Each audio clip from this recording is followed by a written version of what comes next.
Good morning mga good neighbors. Ito si Nanay Hilda. Wala tayo sa kusina ngayon. Andito tayo ngayon sa aking mga halaman, mga tanim kong mga tulips. Iyan ang ipapakita ko sa inyo. Kaya samahan niyo si Nanay Hilda. Ayan ang mga tanim ko na tulips.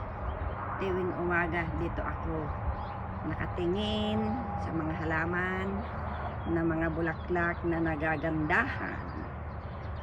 Nakakatanggal ng lungkot, nakakatanggal ng stress, nakakatanggal ng pagod pag nakikita ko sila. Pero spring lang itong takwan sila namumulaklak. Ang tulips para sa springtime.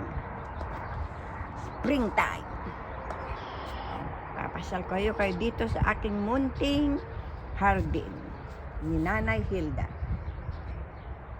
Wala tayo sa kusina. Dito tayo sa labas sa mga bulaklak na nagagandahan. Parehas ng mga nanonood na magaganda. Ayan sila. Nakaka-inlove, diba? Oh, see? Meron yellow, may red, may pink, at saka orange. Ayan sila. Mga orange yan. Yan yung bago kong tanim. Ito yung aking rose. Perennial yan. Hindi mamamatay maski may snow. Matatanggal lang yung kanyang dahon. Ito sila. Ayan. Ang lalaki, no? Oh, wow. Very big. Lalaking bulaklak. Ay, paikot doon. Ito ang ginagawa ni Nanay Hilda pag wala sa kusina. Nagtatanim ng mga halaman. Ay, bakit natanggal ito? Sino ba ang salarin? Sino ba ang salarin? Ang salarin ay ang bunny.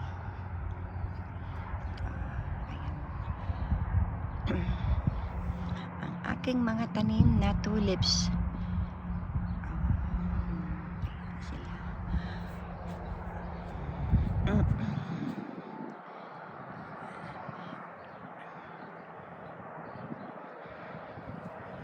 Ang gaganda.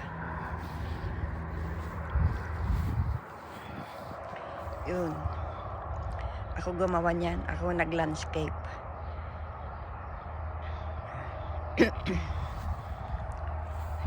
Pero hindi ko pa naayos dito.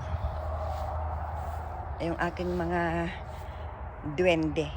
Saka yung turtle. Ayan. Saka yung sino ba yan? Si Snow White o si Cinderella. Ayan.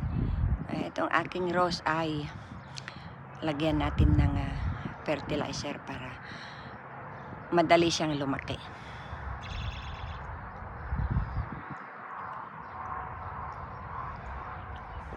Hanggang doon paikot. Dito lang sa harap namin. Ito.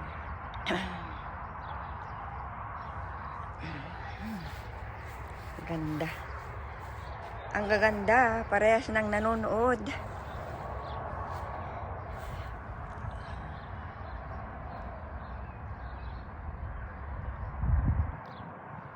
Paikot yan.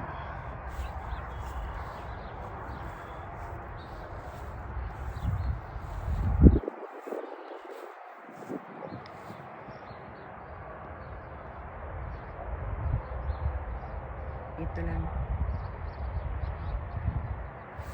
Oh, may salarin na naman dito. Talaga naman. At pinagdidiskitahan ng aking tulips. Ito mga bago ito. Yung orange at saka yung red. O ito.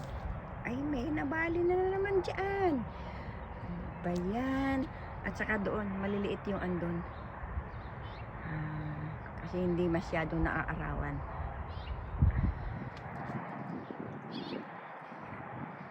Ito mga bago, tanim ko lang itong noong October. Ayan sila.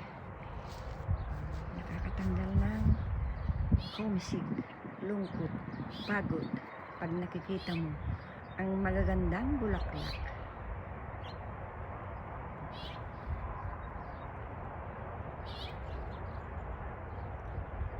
Diba? Okay, maraming salamat sa pagsama niyo kay Nana Hilda sa pag-tour sa amin dito sa amin harapan. Aking mga bulaklak, ang aking mga tanim na tulips. So, maraming salamat sa inyo lahat. Have a good day, everyone. God bless us all.